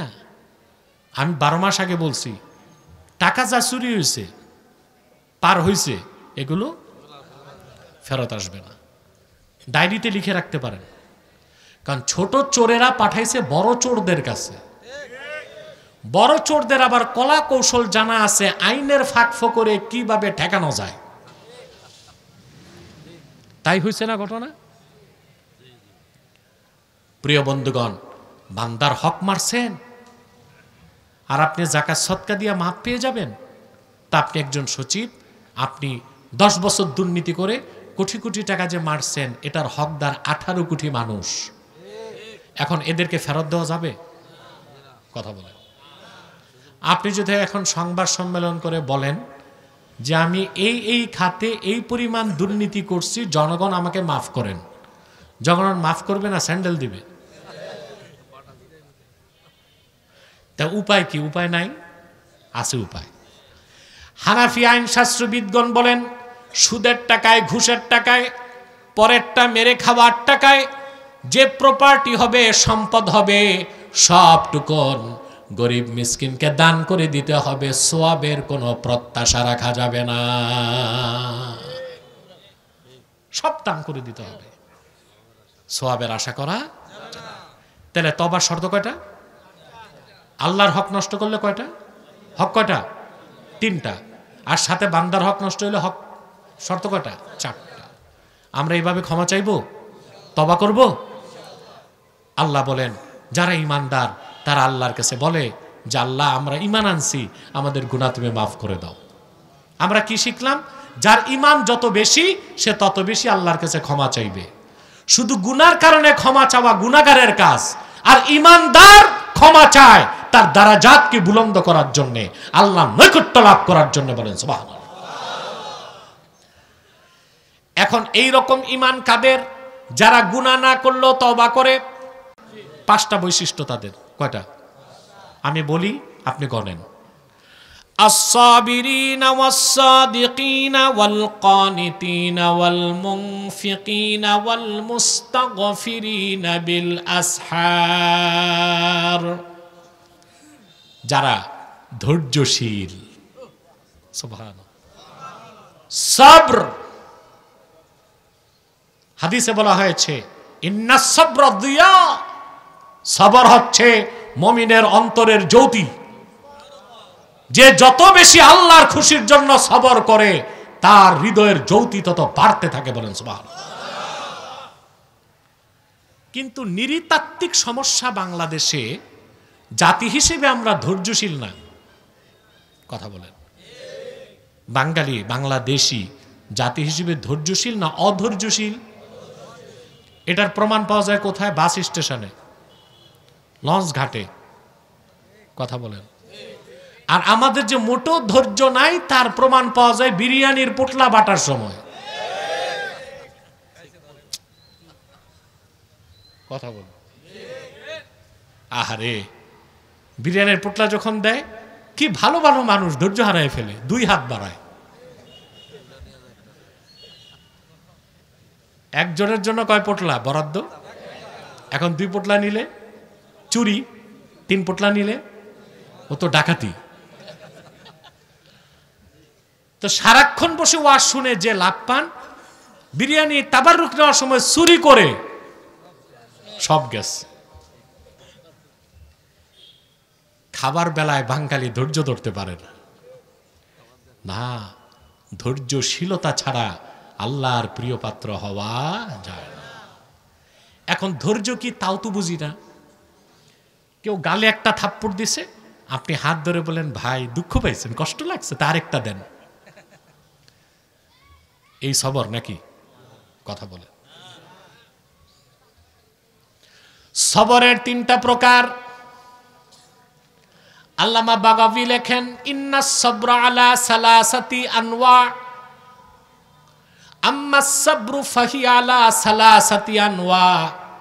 সবরের 3টা স্তর আছে। কয়টা? আস-সাবরু আলা সালাসাতি আনওয়া। সবরের 3টা ভাগ। কয়টা ভাগ? প্রথম হচ্ছে আস-সাবরু আলা তাআত, ইবাদত বন্দিগিতে নেক কাজে ধৈর্য লাগবে, কারণ যার ধৈর্য নাই সে আল্লাহর ইবাদত করতে পারে না। সবচেয়ে বেশি ধৈর্য লাগে নামাজে আর হজ করতে গেলে। দেখবেন যাদের ধৈর্য নাই, সবর নাই, এরা জুমার দিন মসজিদে যে লাফালাফি বেশি করে। কথা বলে না? কি করে? 5টা মিনিট ইমাম সাহেব দেরি করছে, কাশি দেয়। ইমাম সাহেব টাইম চলে যাচ্ছে। মসজিদে গেলে টাইম গণ, চায়ের স্টলে তো আর টাইম দেখো না। সলিমুদ্দিনের এমন ব্যস্ততা, মনে হয় মসজিদ থেকে বের হয়ে প্লেনে সিঁড়িতে উঠবে, দেখা যায় না। বিয়ে বাড়িতে যে থালাবাটি নিয়ে বসে আছে। ঠিকটা তো ঠিক মতো কইলা না। তার মানে আল্লাহর ঘরে ওর ধৈর্য নাই। আল্লাহর ঘরে নেতার বাড়ি যেয়ে বসে থাকবে 6 ঘন্টা, আল্লাহর ঘরে বসার ধৈর্য নাই। কারণ ইবাদত করতেও সবর লাগে। কি লাগে? ধৈর্য লাগবে। সবচেয়ে বেশি সবর লাগে হজ করতে গেলে। কোথায়? সবচেয়ে কঠিন ইবাদত হজ। এই জন্য হজ করতে হবে জোয়ানকালে। আমাদের দেশে মানুষ 75, 76, 80 পার হইলে হজ করতে যায়। হজ দেরিতে করে কেন জানেন? টাকা থাকার পরও এখানে একটা গোমর আছে। আমি এটা আগে বুঝতাম না। ওই বহু আগে আপনাদের কচুয়াতে প্রোগ্রামে গেছি, তো এলাকার এক মেম্বার বুড়া হয়ে গেছে, দাড়ি পাকছে, বুড়ুও পাকছে, মেম্বারি করে। তো তার ছেলেরা এসে বিচার দিচ্ছে যে বাবাকে হজে পাঠাতে চাই, বাবা হজ করে না। আমি বুড়াকে ধরছি, এইরকম খোশ কিসমত চায় না, এটা কোন পাগল? তা আমাকে বুড়া জবাব দিয়েছে, হুজুর মেম্বারি তো এখনো বাকি আছে। সাইরালাই মেম্বারিটা করে কত গুনার কাজ হবে, মানে চুরি চামারি ছাড়বে না, তারপরে হজ করে গুনাহ মাফ করবে। নাউজুবিল্লাহ বলবেন না? হজ করতে হয় জোয়ানকালে। এক বুড়া হজ করতে গেলে আরো 10 জনের সমস্যা করে। হাজিরা ধৈর্য রাখে না বাঙালিরা। বাঙালি হাজিরা যখন যায়, আমি দেখছি আরাফার ময়দানে হাজি আর মোয়াল্লেম ঝগড়া করতেছে। কি নিয়ে লাগছে? দুপুরের খাবার পায়নি। বেটা হজ করতে গেছে, এক বেলা না খেয়ে থাকতে পারো না। তার কারণ একটাই, সবর নাই। প্রত্যেকটা নেক কাজে সবর লাগে। সবর ৩ প্রকার। তার প্রথমটা হচ্ছে সবরু আলা তাআত, দ্বিতীয়টা হচ্ছে সবরু আনিল মাআসিম, গুনার কাজ থেকে বাঁচার ক্ষেত্রে সবর লাগে। এই দুনিয়ায় প্রত্যেকটা গুনার কাজ সুশোভিত, চিত্তাকর্ষক, বড়ই মনোরম, মজা লাগে। সেই জন্য যার সবর নাই সে গুনার কাজও ছাড়তে পারে না। পারে? কথা বলে না। প্রত্যেকটা গুনার কাজ, চুরি, চামারি, চাঁদাবাজি, বদমাশি, জানা, বেবিচার, নেশা, সব গুনার কাজ খুবই চিত্তাকর্ষক। এটা ছাড়ার জন্য সবর লাগে। ৩ নাম্বার হচ্ছে আসসাবরু আলাল মাসায়েব, বিপদে আপদে মুসিবতে সবর ধরা। এটা হচ্ছে ৩ নাম্বারে। কিন্তু আমরা আর ২টার খবর নাই। ৩ নাম্বারে কি? যত বড় বিপদ হোক, মুসিবত হোক, নিরাশ হওয়া যাবে না, আল্লাহর উপর ভরসা রাখতে হবে, সবর করতে হবে। আমি একটা হাদিস শুনাই, সবর আর তাকওয়ার ব্যাপারে বলবো। রাসূলুল্লাহ সাল্লাল্লাহু আলাইহি ওয়াসাল্লামের জলিলুল কদর সাহাবী ছিলেন হযরতে আউফ ইবনে মালিক আল আশজাঈ রাদিয়াল্লাহু তাআলা। জলিলুল কদর সাহাবী। ওনার একটাই ছেলে ছিল, ছেলেটাকে কাফেররা নিয়ে বন্দী করে ফেলছে। যার একটা ছেলে, এটা যদি বন্দী হয় কেমন লাগে বাবার কলিজায়, আর মায়ের কলিজায় কেমন আগুন লাগে। সাহাবীর স্ত্রী সাহাবীকে বললেন, আপনি দ্রুত আল্লাহর হাবিব রাহমাতুল লিল আলামিনের কদমে চলে যান, অবশ্যই মুক্তির ব্যবস্থা হবে। বুক ভরা দুঃখ আর চক্ষু ভরা পানি নিয়ে আউফ ইবনে মালিক আল আশজাঈ আল্লাহর হাবিবের কদমে হাজির হয়ে গেলেন। শিকায়েত করলেন আল্লাহর হাবিবের কাছে, ইয়া রাসূলুল্লাহ, ইয়া হাবিবাল্লাহ, আমার একমাত্র কলিজার টুকরা সন্তানটাকে কাফেররা বন্দী করে ফেলেছে। সন্তান ছাড়া আমার কোনো উপায় নাই, আমাদের কোনো উপায় নাই। আল্লাহর হাবিব সাহাবীকে নির্দেশ করলেন, ইত্তাকিল্লাহা ওয়াসবির, তুমি আল্লাহকে ভয় করো, ধৈর্য ধারণ করো। ওয়া আমুরুকা ওয়া ইয়াহা আন তাস্তাকসিরা মিন কওলি লা হাওলা ওয়ালা কুওয়াতা ইল্লা বিল্লাহিল আলিয়্যিল আযীম। ধৈর্য ধরো, সবর করো, আল্লাহর উপর ভরসা রাখো। আর তোমাকেও তোমার স্ত্রীকে আমার নির্দেশ, সন্তান মুক্তির জন্য অবিরত পড়তে থাকো একটা দোয়া, লা হাওলা ওয়ালা কুওয়াতা ইল্লা বিল্লাহিল আলিয়্যিল আযীম। এই দোয়াটা পড়বেন। এই দোয়াকে বলা হয়েছে কানজুম মিন কুনুজিল জান্নাহ। সুবহানাল্লাহ। এমন কোন বিপদ নাই, বান্দার ঈমান যদি ঠিক থাকে এই দোয়া পড়বে আর বিপদ কাটবে না। আপনারা বিপদের সময় ধৈর্য হারাই ফেলেন, হাই হুতাশ করেন, ঠিক না? আগে দৌড় দেয় পুলিশের কাছে, অসুস্থ হইলে ডাক্তারের কাছে। কথা বলেন না? রাতে তাহাজ্জুদ নামাজ পড়ে হাত দুইটা আল্লাহর কাছে তুলে দেন, ধৈর্য ধরবেন, লা হাওলা ওয়ালা কুওয়াতা ইল্লা বিল্লাহিল আলিয়্যিল আযীম পড়বেন। পাহাড় সমান বিপদকে আল্লাহ তাআলা পানির মতো তরল করে দিবেন। আউফ ইবনে মালিক আল আশজাঈ রাদিয়াল্লাহু তাআলা আনহু চোখের পানি মুছতে মুছতে বাড়ি আসলেন। স্ত্রী জিজ্ঞেস করলেন, আল্লাহর হাবিব কি নির্দেশ করেছেন? তিনি বললেন, ইন্না রাসূলুল্লাহি সাল্লাল্লাহু আলাইহি ওয়াসাল্লাম আমারানি ওয়া ইয়াকে আন নাস্তাকসিরা মিন কওলি লা হাওলা ওয়ালা কুওয়াতা ইল্লা বিল্লাহিল আলিয়্যিল আযীম।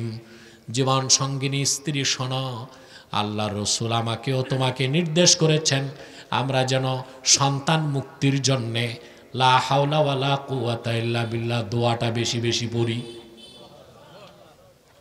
সাহাবী ও তার স্ত্রী আল্লাহর উপর ভরসা করলেন, আল্লাহকে ভয় করলেন আর দোয়া পড়তে লাগলেন।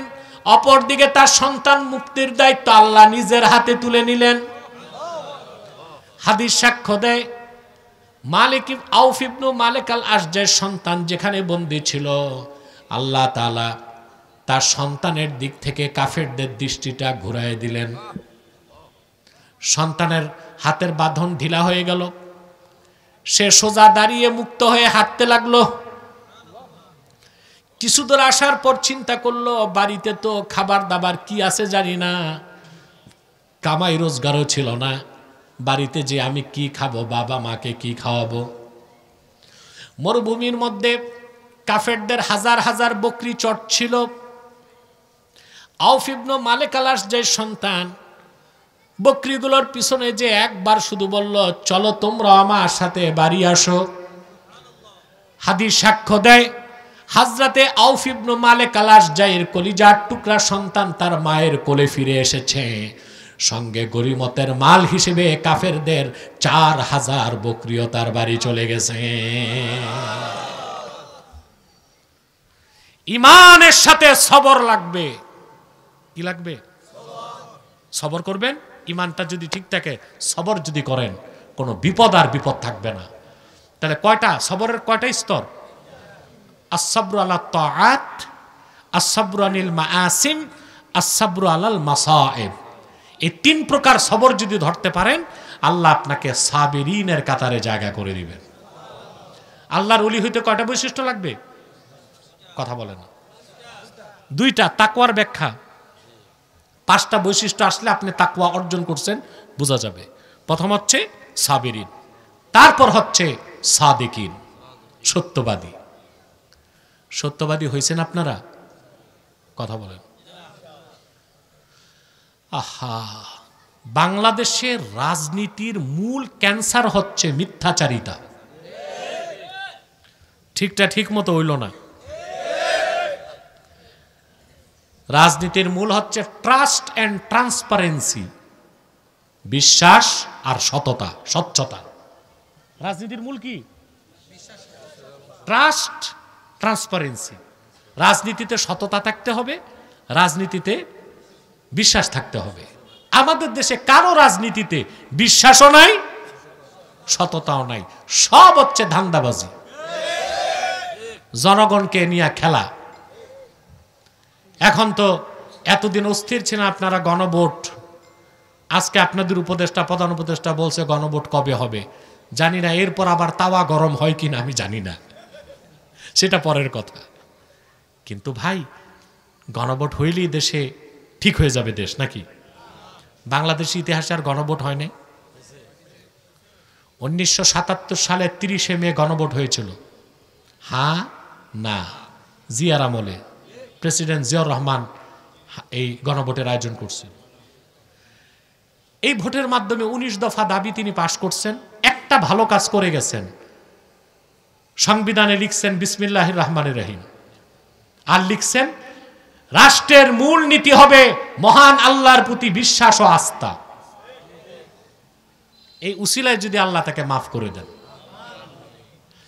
যত সংস্কার হয়েছে, সংবিধান পরিবর্তন হয়েছে গণভোটের মাধ্যমে, পরবর্তীতে কি সেই সংবিধান আর বদলায়নি?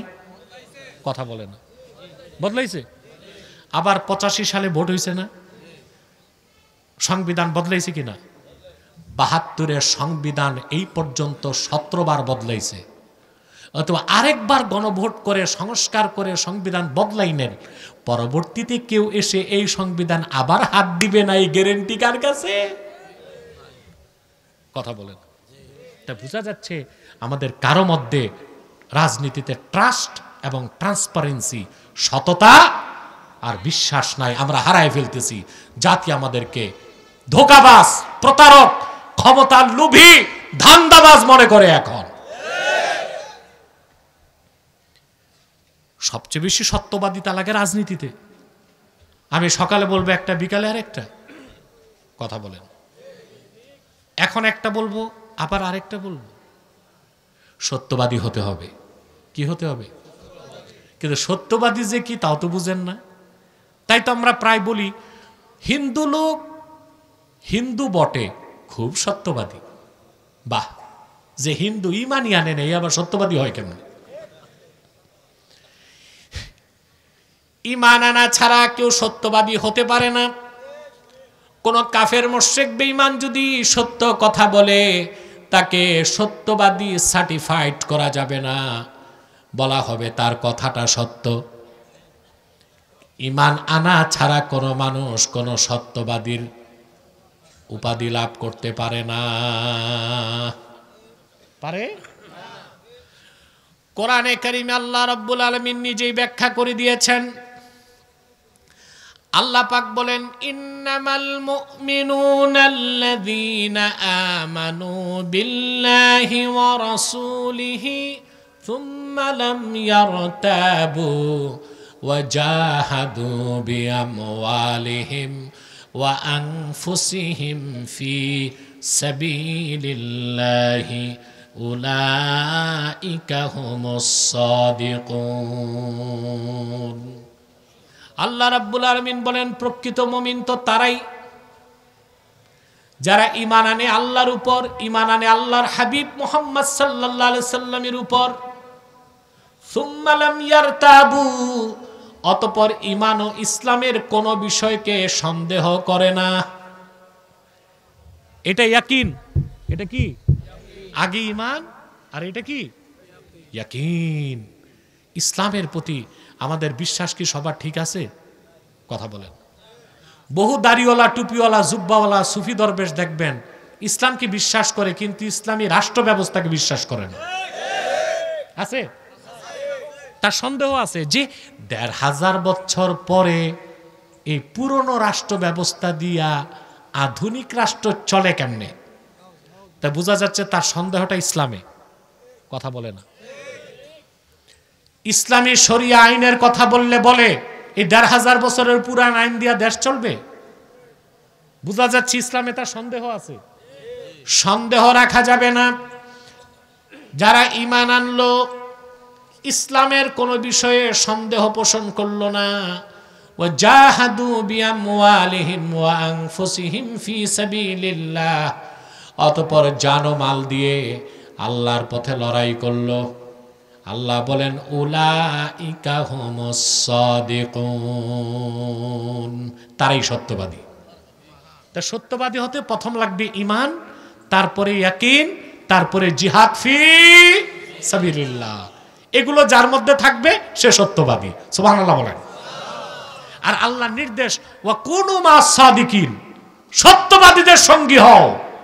তার মানে আপনি যাকে পীর বানাবেন দেখতে হবে সে সত্যবাদী কিনা, তার ঈমান ঠিক কিনা, তার ইয়াকিন ঠিক কিনা, দ্বীনের পথে তার লড়াই আছে কিনা। আপনি যাকে মসজিদের ইমাম বানাবেন দেখতে হবে তার ঈমান ঠিক কিনা, আকীদা ঠিক কিনা, সুরত ঠিক কিনা, সিরাত ঠিক কিনা, দ্বীনের দরদ তার আছে কিনা। আপনি যাকে রাজনৈতিক নেতা বানাবেন দেখতে হবে সে ঈমানদার কিনা, তার ঈমান ঠিক কিনা, আকীদা ঠিক কিনা, ইসলামকে বিশ্বাস করে কিনা, দ্বীনের পক্ষে তার মেহনত আছে কিনা। তাহলে সে সত্যবাদী নেতার পিছনে ঘুরলেও সওয়াব হবে, সফল হবে। কিন্তু আপনারা অধিক সংখ্যক ভোটার সত্যবাদী নেতা পান নাই, ঠিক কিনা? অধিক সংখ্যক ভোটার সত্যবাদী নেতা পান নাই। অধিকাংশ নেতাই মনে করেন ঈমান ঠিক নাই, আকীদা ঠিক নাই, নামাজ নাই, সুদ খায়, ঘুষ খায়, দুর্নীতিবাজ, চোর, লম্পট, চাঁদাবাজ, যেমনে পারে দেশেরটা খাইতেছে চুরি চামারি করে। দুর্নীতি আগে ছিল, এখন নাই। এই 14 মাসে দুর্নীতি হয় না। আগে ঘুষের টাকা যেত বস্তায়, তারপরে যেত চেক বইতে, এখন ঘুষের টাকা যায় ক্রিপ্টোকারেন্সিতে। কিসে? কোনো প্রমাণ নাই, এটা হচ্ছে অদৃশ্য, একেবারে ডিজিটাল ভাবে আপনার ডিভাইসে চলে যাবে টাকা। প্রিয় ভাইরা, সাদিকিন হইতে হবে, সাবিরিন, তারপরে কি? সাদিকিন। সুবহানাল্লাহ কইবেন না? সত্যের উপর থাকবেন, সত্যের পক্ষে থাকবেন, সত্যকে লালন করবেন, সত্যের চর্চা করবেন, সত্যের জন্য জীবন দিবেন, মিথ্যার সাথে কোনো আপোষ চলবে না। আলহামদুলিল্লাহ, আমাদের আজকের রওনাকবাগ সভাপতি আল্লামা শাহ সুফি জাভেদ আলম সিদ্দিকী পীর সাহেব জনপুরি উপস্থিত হয়েছেন। বলেন আলহামদুলিল্লাহ। আরেকবার বলেন আলহামদুলিল্লাহ। ওয়ালাইকুম আসসালাম।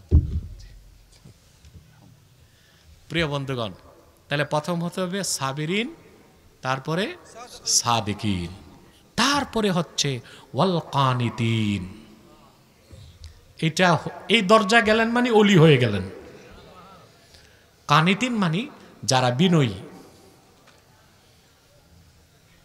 এখন এই বিনয়ীর আবার অর্থ আছে। ইমাম কুরতুবী কানিতিনের ব্যাখ্যায় লিখেছেন, আল মুদাওয়িমিনা ফি তাআতিল্লাহ, যারা আল্লাহর ইবাদত নিয়মিত করে। বুঝেন না? নিয়মিত আল্লাহর ইবাদত করার অর্থ এই নয় যে 24 ঘন্টা ইবাদত করবেন। এটাই 24 ঘন্টা ইবাদত করা যায়? কথা বলে না। জি না, ঘুমাইতে হবে আপনাকে, দুনিয়াবি কাজ আছে, ঠিক না? এখন মুদাওয়িমিনা ফি তাআতিল্লাহ, আল্লাহর ইবাদতে বিনয়ী হওয়ার অর্থ হচ্ছে ইবাদত যতটুকুই হোক নিয়মিত করতে হবে। ধরলেন ছাড়লেন, এই বদভ্যাসটা বাঙালির আছে। কিছুদিন নামাজ পড়ে 5 ওয়াক্ত দাড়ি রাখে, পরে দেখা যায় নামাজও গেছে, দাড়িও গেছে। জিজ্ঞেস করলে নামাজ ছাড়ছেন কেন? মনটা ভালো না। মনটা ভালো, 100 রাকাত তাহাজ্জুদ পড়লেন, 1 সপ্তাহ পর দেখা যায় তাহাজ্জুদও নাই, ফজরও নাই। এটা হবে না। মুদাওয়িমিন মানে হচ্ছে নিয়মিত আল্লাহর ইবাদতে নিয়োজিত থাকা। সুবহানাল্লাহ। আমি একটা হাদিস শোনাচ্ছি আপনাদেরকে, সহিহ বুখারী থেকে। রাসূলুল্লাহ সাল্লাল্লাহু আলাইহি ওয়াসাল্লামের এক মহিলা সাহাবী, তিনি আম্মা জান আয়েশা রাদিয়াল্লাহু তাআলা আনহার হুজরা মুবারাকা মুনাওয়ারাতে এসেছেন। আল্লাহর হাবিব সাল্লাল্লাহু আলাইহি ওয়াসাল্লাম দেখলেন মহিলাটি আম্মা জান আয়েশার কাছে বসা। তো বুখারী শরীফে মহিলার নাম আসে নাই, হাদিসের ব্যাখ্যা গ্রন্থে আসছে মহিলার নাম ছিল খাওলা আসাদিয়া, খাওলা আল আসাদিয়া রাদিয়াল্লাহু তাআলা আনহা। রাসূলুল্লাহ সাল্লাল্লাহু আলাইহি সাল্লাম আম্মা জান আয়েশাকে জিজ্ঞেস করলেন, মান হাজিহি, এই মহিলাটাকে? আম্মা জান আয়েশা বললেন, এই মহিলা হচ্ছে সেই আনসার মহিলা যে রাতে এত নামাজ পড়ে। প্রশংসা করতে লাগছে। রাসূলুল্লাহ সাল্লাল্লাহু আলাইহি ওয়াসাল্লাম বললেন, আয়েশা মা, চুপ চুপ চুপ থাকো। ওয়াল্লাহি লা ইয়ামাল্লুল্লাহু হাত্তা তামাল্লু, তোমাদের উপর ততটুকু আল্লাহ ইবাদত দিয়েছেন যতটুকু সাধ্যে কুলায়। এর মানে অনেক নামাজ, অনেক রোজা, এটা আল্লাহ খুশি হন না। নিয়মিত নামাজ, নিয়মিত রোজা, এতে আল্লাহ খুশি হন। রাসূলুল্লাহ সাল্লাল্লাহু আলাইহি ওয়াসাল্লাম বললেন, ওয়াল্লাহি লা ইয়ামাল্লুল্লাহু হাত্তা তামাল্লু, তোমরা ইবাদত করতে করতে ক্লান্ত হয়ে যাবা, আল্লাহ সওয়াব দিতে দিতে ক্লান্ত হবেন না। আল্লাহর হাবিব বললেন, আয়েশা শোনো, ওয়া কানা হাব্বুল আ'মালি ইলাল্লাহি মা দাওয়ামা আলাইহি সাহিবুহু, আল্লাহর নিকট সবচেয়ে প্রিয় আমল সেটাই যে আমলটা বান্দা নিয়মিত করে। সুবহানাল্লাহ বলবেন না? আপনি একদিন 1000 বার দরুদ শরীফ পড়বেন, 10 দিন পড়বেন না, তাতে আল্লাহ খুশি কম হবেন। প্রতিদিন আপনি 100 বার করে দরুদ শরীফ পড়বেন, এতে আপনার মর্যাদা বেড়ে যাবে। প্রতিদিন 100 রাকাত করে তাহাজ্জুদ পড়ার দরকার নাই, প্রতিদিন 4 রাকাত করে পড়বেন, ঠিক না? সুবহানাল্লাহ। এইভাবে যখন আমল নিয়মিত করবেন, আপনি মুদাওয়িমিন কানিতিনের দরজা লাভ করবেন। কটা বৈশিষ্ট্য হলো? সাবিরিন, সাদিকিন, কানিতিন। 4 নাম্বার হচ্ছে ওয়াল মুনফিকিন, যারা আল্লাহর খুশির জন্য খরচ করে। আল্লাহর খুশির জন্য খরচ করে। খরচ করেন আপনারা? করেন তো? মেয়ের বিয়েতে 50 লাখ খরচ করেন, আল্লাহর খুশির জন্য কয় টাকা খরচ করেন বলেন? মসজিদে গেলে 10 টাকা দেয়, আর স্টেডিয়ামে খেলা দেখার জন্য 10,000 টাকা খরচ করেন না তা না। আপনার মানুষকে দাওয়াত করে খাওয়ান, ফ্রি না, পয়সা নেন, কথা বলেন, খরচ করেন, ভালোভাবে না, মন মতো না। প্রত্যেকটা খরচ যখন মুমিনের হবে আল্লাহ সন্তুষ্টির জন্য, আল্লাহ তাকে মুনফিকিনের দরজা দান করবেন। শুধু মসজিদ মাদ্রাসায় দিলেই আল্লাহর পথে খরচ হয় তা নয়। অভাবগ্রস্ত মানুষের অভাব পূরণ করা, বস্ত্রহীনকে বস্ত্র দেওয়া, ক্ষুধার্তকে অন্ন দেওয়া, যার ঘর নাই তারে ঘর দেওয়া, যে কুমারী মেয়েটার বিয়ে হয় না তার বিয়ের ব্যবস্থা করে দেওয়া, যে ছেলেটা পড়ালেখা করতে পারে না তারে বই কিনে দেওয়া, অসুস্থ মানুষকে চিকিৎসা সেবা দেওয়া, ইয়েতিম মিসকিন অনাথ মানুষকে আল্লাহর সাহায্যের সন্তুষ্টির জন্য সাহায্য করা। এমনকি আপনি আল্লাহর খুশির জন্য যদি সংসারে বিবি বাচ্চার পিছনেও খরচ করেন, সারা জীবনের সংসারের খরচটা জিহাদ ফিস সাবিলিল্লাহ বলে গণ্য হয়ে যাবে। আপনাদের মধ্যে অনেকে আছে বাচ্চা কাচ্চা স্ত্রী পরিজন পালতে পালতে বিরক্ত হয়ে গেছেন, ঠিক না? হাড় ভাঙ্গা পরিশ্রম, এত কষ্ট করি এদের জন্যে, নিরাশ হয়ে যান।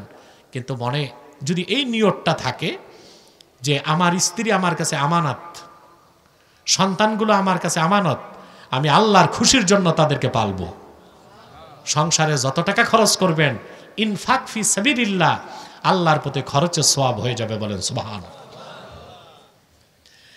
এক সাহাবীকে আল্লাহর হাবিব সাল্লাল্লাহু আলাইহি ওয়াসাল্লাম বললেন, সাহাবী তুমি আল্লাহর খুশির জন্য তোমার স্ত্রীর মুখে যদি খাদ্যের লোকমাটাও তুলে দাও, তাবতাগি বিহা ওয়াজহাল্লাহ, এতেও যদি তুমি আল্লাহর সন্তুষ্টি কামনা করো, স্ত্রীর মুখে খাদ্যের লোকমা তুলে দেবার বিনিময়ে আল্লাহ তোমাকে সাদাকার সওয়াব দিয়ে দিবে।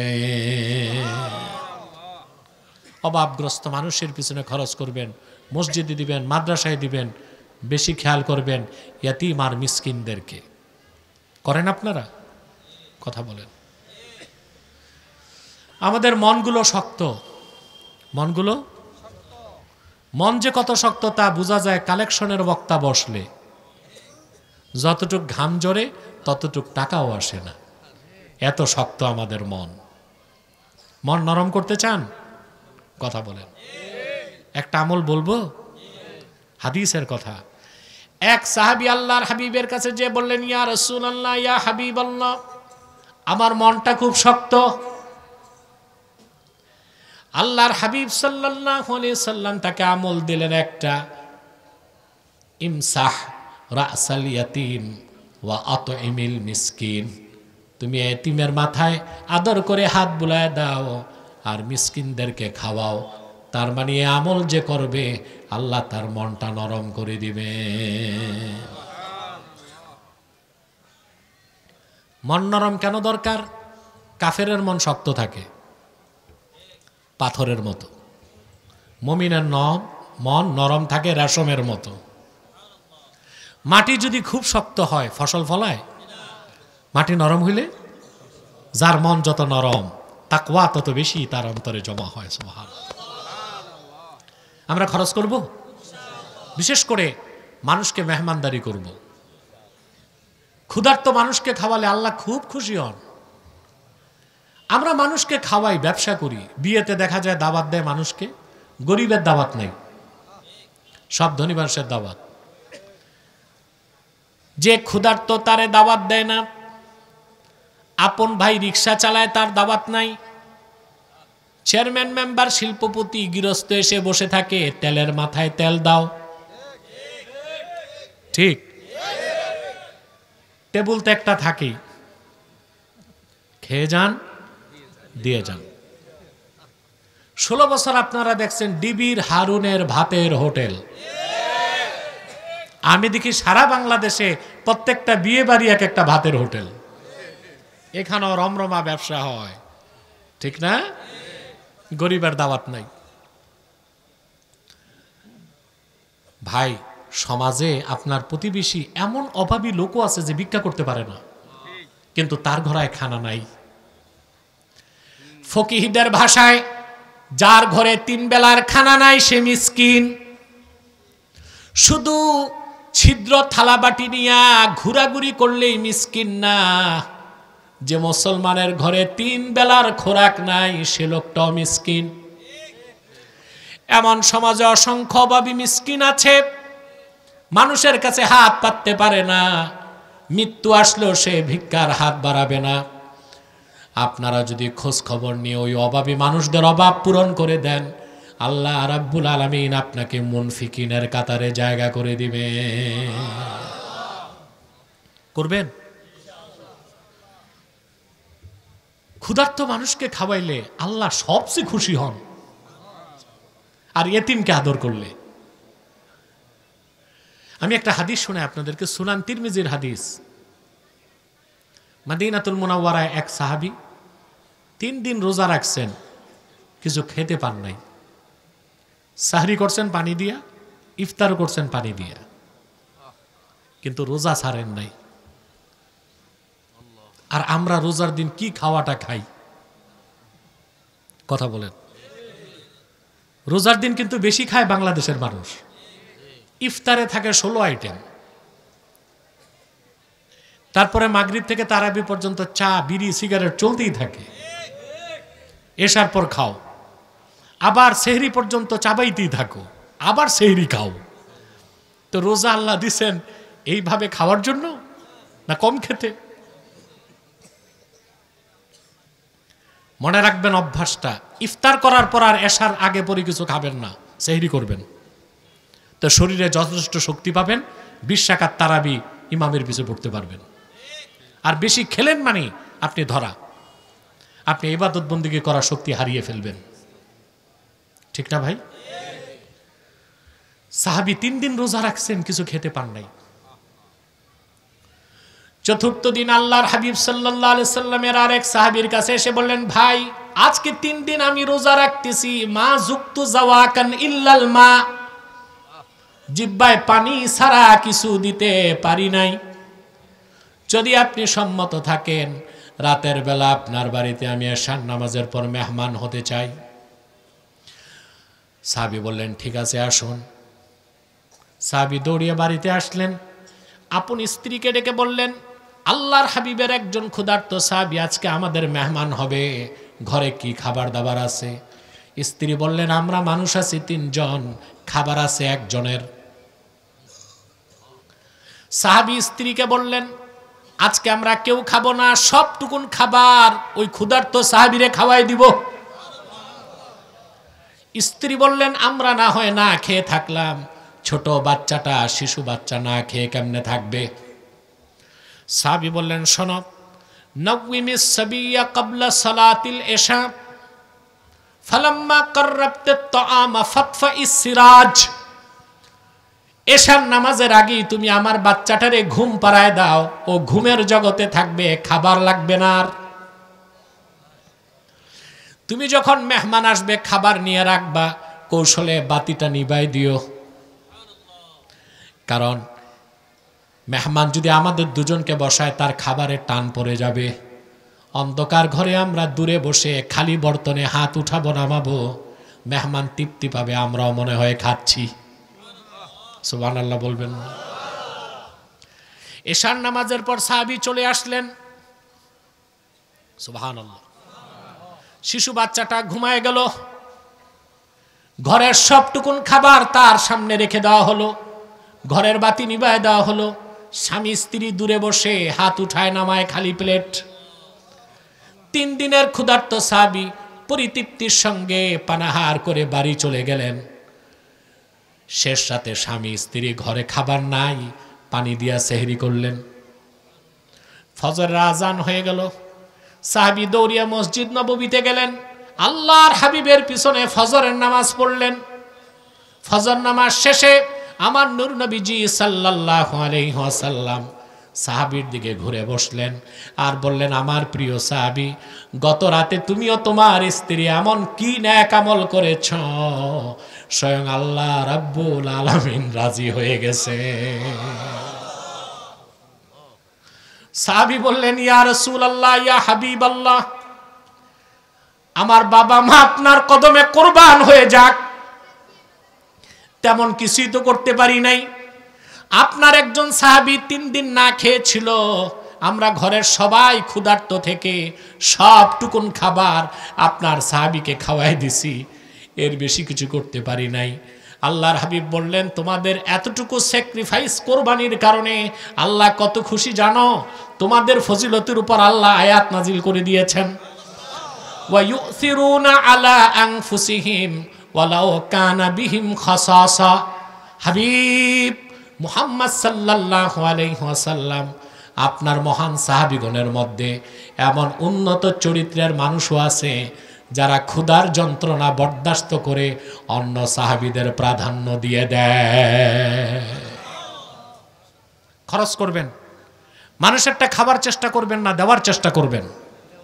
নেওয়ার চেষ্টা করবেন না, দেওয়ার চেষ্টা করবেন। হাদিস শরীফে এসেছে, আল ইয়াদুল উলিয়া খায়রুম মিন ইয়াদিস সুফলা, নিচের হাত থেকে উপরের হাত শ্রেষ্ঠ। আমাদের বদ অভ্যাস, আমরা শুধু হাত পাতার তালে থাকি, মানুষেরটা মেরে খাওয়ার তালে থাকি। খাওয়ানোর চেষ্টা কম, খাওয়ার চেষ্টা বেশি। মসজিদে দিবেন, মাদ্রাসায় দিবেন, ওয়াজ মাহফিলে দিবেন, ইয়েতিমকে দিবেন, মিসকিনকে দিবেন। শুধু মিসকিন থালা নিয়ে ঘুরে সেই না, যার অভাব আছে সেই ফকির। যার উপর যে 3 বেলা খায়, ঘর আছে, বাড়ি আছে, যাকাত ফরজ হয় নাই, সে লোকটা ফকির। ফেকার ভাষায় কথা বুঝে না। যে লোকটার বাড়ি আছে, ঘর আছে, 3 বেলা খায়, ডাল ভাত খাক, কিন্তু তার উপর যাকাত ফরজ, সে শরীয়তের ভাষায় কি? ফকির। আর যার ঘরে 3 বেলার খাবার নাই, সে কি? মিসকিনকে মিসকিন কেন বলা হয়? আল্লাযী ইয়াহতাজু ইলা গায়রিহিস সুকুন, যে তার সুকুন, তার খাবার দাবার, স্বস্তি, নিঃশ্বাস ত্যাগ, বেঁচে থাকার জন্য অন্যের উপর নির্ভরশীল। তা আমাদের সমাজে এমন অনেক ভালো মানুষ আছে না, ফকিরও না, মিসকিনও না, কিন্তু 3 বেলা ঠিক খাইতে পায় না, কথা বলে না। আমাদের কি উচিত তাদের দিকে লক্ষ্য রাখা? তাইলে আপনি হবেন মুনফিকিনের অন্তর্ভুক্ত। 5 নাম্বার বৈশিষ্ট্যটা বলে দিব। সময় কত দেখলাম তো, ইয়া আল্লাহ, 11:15 বেজে গেছে, আমি টের পাই নাই, অনেক রাত হয়ে গেছে। আমার যে হাতে ঘড়ি নাই, তোমরা একটু বললাও না যে হুজুর রাত অনেক হয়েছে।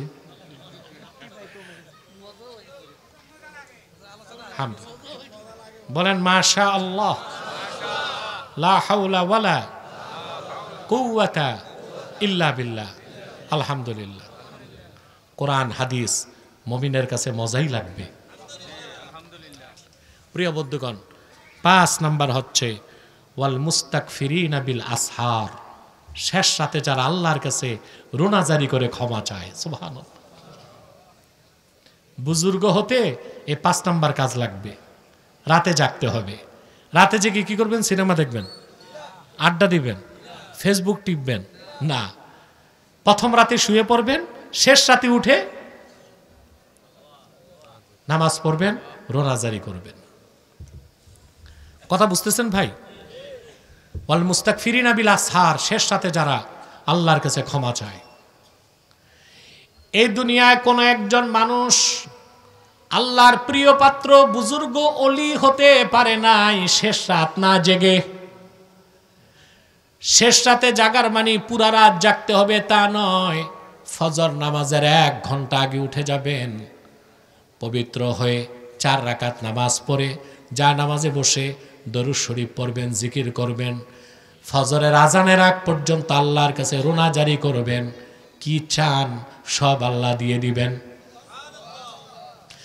এই দুনিয়ায় কোনো রাজা বাদশার দুয়ার 24 ঘন্টা খোলা থাকে না, কিন্তু মালিকুল আমলাক, সবার যিনি মালিক আল্লাহ তাআলা, ওনার দরজা 1 সেকেন্ডের জন্য বন্ধ হয় না। হাদিস সাক্ষ্য দেয়, শেষ রাতে আল্লাহ রাব্বুল আলামিন প্রথম আকাশে বান্দাকে ডাকেন, কে আছো ক্ষমা প্রার্থী? ক্ষমা চাও, আমি মাফ করে দিব। কে আছো অভাবী? আমার কাছে বলো, অভাব পূরণ করে দিব। কে আছো অসুস্থ? আমাকে বলো, আমি সুস্থ করে দিব। কিন্তু হায় আফসোস, অধিকাংশ মুসলমান নির্বোধ। শেষ রাতে যখন আল্লাহ তাআলা দেখেন, মানুষ তখন ঘুমের মধ্যে থাকে। শেষ রাতে অন্তত 4 রাকাত তাহাজ্জুদ নামাজ পড়বেন, আল্লাহর কাছে রোনাজারি করবেন। আল্লাহর কসম, মৃত্যুর আগে আল্লাহর ওলি হিসেবে স্বীকৃতি পাবেন। এই আমলটা করবেন সবাই। কে কে হাত তুলে দেখান, হাত নামান। আল্লাহ কবুল করুক, আল্লাহ মঞ্জুর করুক। কিন্তু আপনি শুধু তাহাজ্জুদ পড়বেন আর নামাজ বাদ দিয়া, ফরজ ঠিক রেখে তাহাজ্জুদ পড়বেন। এই ব্যাপারে একটা হাদিস বলে আমি আমার বিষয়টা সমাপ্ত করছি। হাদিসটি তিরমিজি শরীফে এসেছে। আল্লাহর হাবিব সাল্লাল্লাহু আলাইহি ওয়াসাল্লাম একদিন বললেন, ইন্না ফিল জান্নাতি গুরাফা তুরা যুহুরুহা মিন বুতুনিহা ওয়া বুতুনুহা মিন যুহুরিহা। আল্লাহর জান্নাতের মধ্যে কতগুলো কামরা আছে, কামরাগুলোর ভিতর থেকে বাহির দেখা যায়, বাহির থেকে ভিতর দেখা যায়। ফাকামা আরাবিয়ুন ফাকালা লিমান হিয়া ইয়া রাসূলুল্লাহ সাল্লাল্লাহু আলাইহি ওয়াসাল্লাম। এক বেদুইন সাহাবী দাঁড়িয়ে গেলেন আর বললেন, ইয়া রাসূলুল্লাহ, ইয়া হাবিবাল্লাহ, জান্নাতের কথা শুনেছি, জান্নাতের ভিতরে এত দামি কামরার কথা তো জানতাম না। এই কামরাগুলো আল্লাহ কাকে দিবেন? আপনারাও জানতে চান কাকে দিবেন? আল্লাহর হাবিব সাল্লাল্লাহু আলাইহি ওয়াসাল্লাম বললেন, লিমান আতাবাল কালাম ওয়া আত'আমাত তাআম ওয়া আদামাস সিয়াম ওয়া সাল্লা ফিল লাইলি ওয়ান নাসু নিয়াম।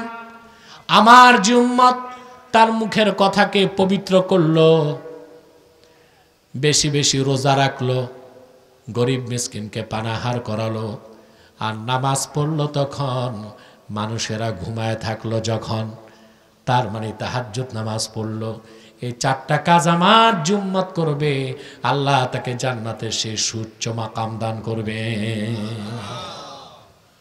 এটা হচ্ছে ওয়াল মুস্তাগফিরিনা বিল আসহার, শেষ রাতে আল্লাহর কাছে রোনাজারি করা। করব তো ইনশাআল্লাহ। সাদাকাল্লাহুল আযীম ওয়া সাদাকা রাসূলুহুন নবিয়ুল কারীম ওয়া নাহনু আলা যালিকা মিনাশ শাহিদিন ওয়াশ শাকিরিন ওয়ালহামদুলিল্লাহি রাব্বিল আলামিন। তোমার তাবারুক রেডি শাহিন? সব রেডি? পোটলা